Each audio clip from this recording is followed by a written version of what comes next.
The first sign was the snakes. 3 days before the disaster, 2-meter-long pit vipers began crawling down the mountain, hundreds of them, slithering through the streets, into kitchens, into stables, into nurseries. 50 people died from the bites. Soldiers were sent to shoot the snakes in the open streets. The animals knew what was coming. The people did not.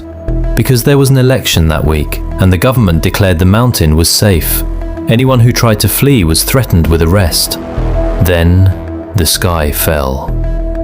In under 60 seconds, 30,000 people were incinerated where they stood. Some still holding their morning coffee, some in mid-sentence. The blast moved so fast, their nervous systems never had time to react. They were found frozen in time, casual, calm, relaxed. Their lungs burned away on a single breath of searing air.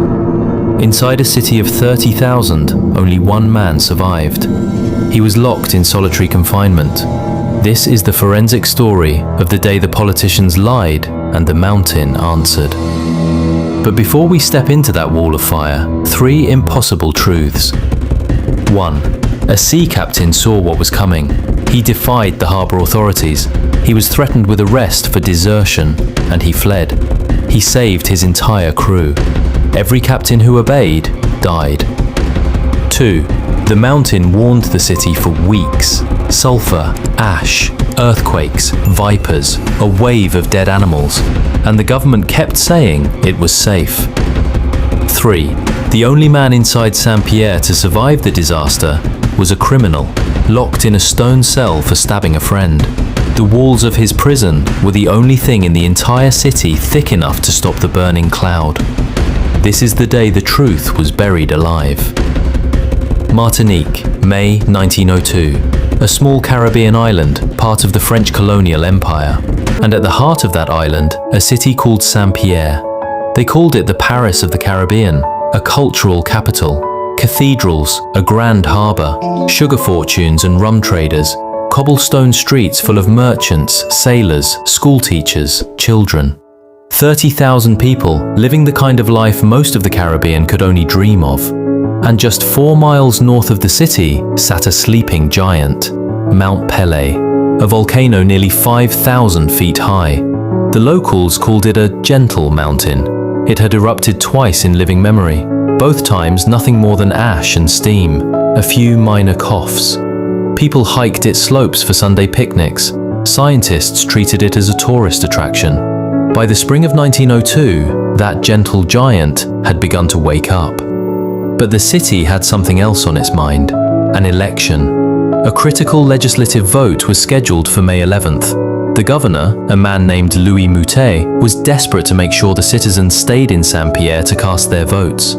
So when the mountain began to rumble, his decision was already made. He would tell the city that everything was fine. Here's what nobody in Saint-Pierre understood. The killer wasn't going to be lava.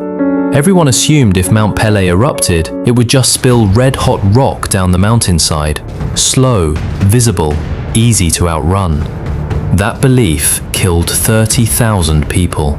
The real killer was something the world had never properly seen before, something scientists hadn't even named yet, a burning cloud.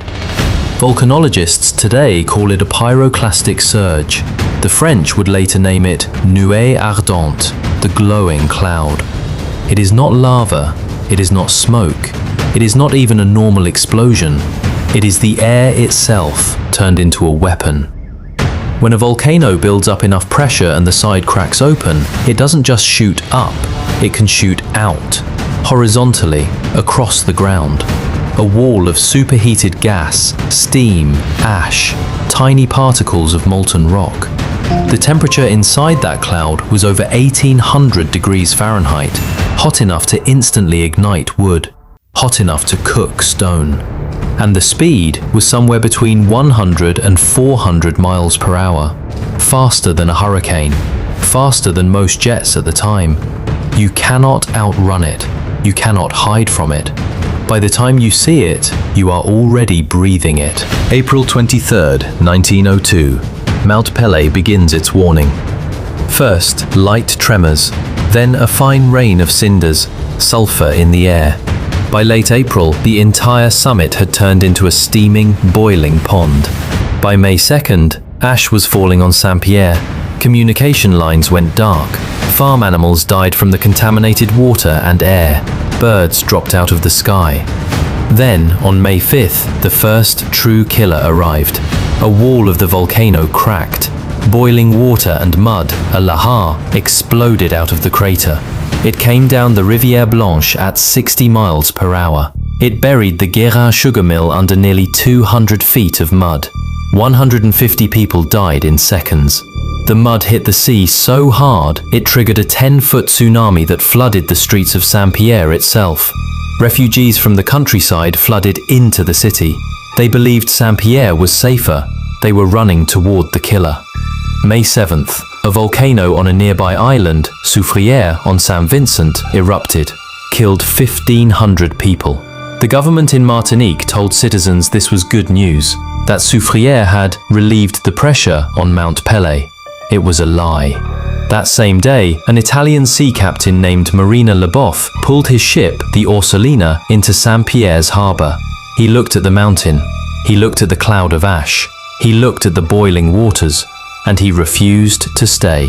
The harbour authorities threatened him with arrest for desertion. He had only loaded half his cargo. Leaving could ruin his career. But he turned to them and said, "I know nothing about Mount Pelée, but if Vesuvius were looking the way your volcano looks this morning, I'd get out of Naples." He fled the harbour that night.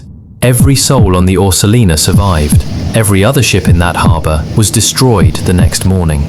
May 8th, 7:52 a.m. The night shift telegraph operator in Saint-Pierre sent his final message to Fort-de-France. A single word. Allez.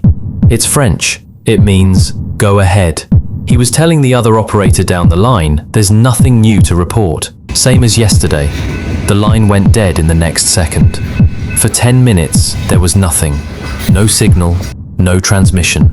Total radio silence from a city of 30,000 people. Down the line in Fort-de-France, the other operator must have tapped his key, asked for a response, wondered why his counterpart had gone quiet. He would never receive an answer. At 8:02 a.m., exactly 10 minutes after that final allez, the side of Mount Pelée ripped open. The burning cloud came roaring down the mountain. It covered 4 miles in seconds. It hit Saint-Pierre at hundreds of miles per hour. The city was erased in under 60 seconds. 30,000 people gone. Some were thrown by the blast, their clothes torn from their bodies, found contorted in twisted positions. But most were found in a different state, sitting at tables, standing behind counters, one woman still holding her broom, a man frozen mid-step in the street. They never had time to react. The blast had killed them faster than their nerves could fire. Their lungs incinerated on a single breath of 1,800-degree air. They died before they knew they were dying. In the ruins of an entire city, only one man inside Saint-Pierre survived. His name was Ludger Sylbaris. He was a sailor, a labourer, a man with a roguish nature and a drinking problem. On May 2nd, 6 days before the eruption, he had stabbed a friend during a drunken argument over money. He was arrested, locked up. On the night of May 7th, he tried to escape from the city jail. He wanted to attend a celebration in town. So as punishment, they put him in solitary confinement. His cell was unusual, a small, windowless stone magazine, built partially underground, walls thick enough to be called bomb-proof. The only opening, a narrow grating on the door, faced away from the volcano. When the burning cloud arrived at 8:02 a.m., his cell became the safest place in Saint-Pierre. The heat still found him. The air in his cell flash-heated to over 1,000 degrees in seconds. He felt his clothes catch fire on his back. He acted on pure instinct. He urinated on his clothing. He stuffed the wet fabric into the grating in the door. He blocked the searing air.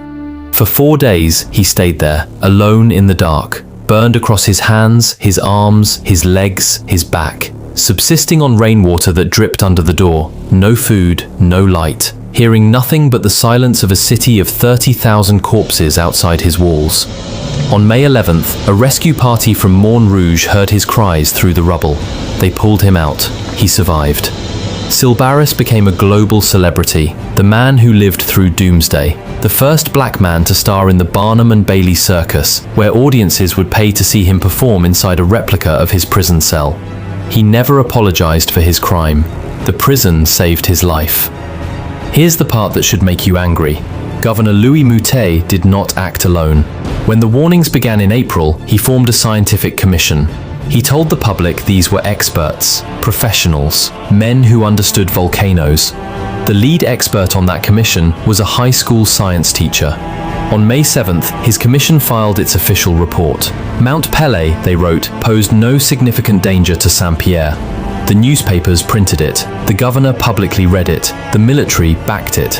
Anyone trying to flee was threatened with arrest. It was a lie, and the lie killed 30,000 people. Moutet himself stayed in the city with his wife to reassure the population. He died with them on May 8th. The American consul, a man named Thomas Prentice, also died.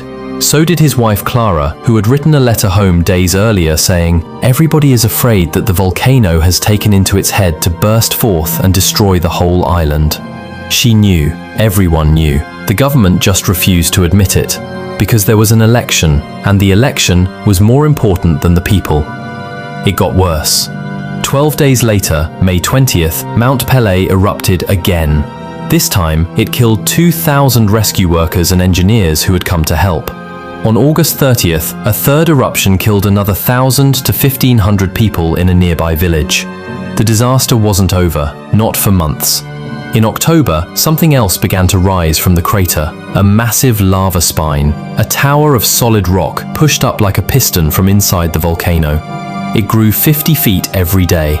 By May of 1903, it stood over 1,000 feet tall, taller than the Eiffel Tower, as large in volume as the Great Pyramid of Egypt.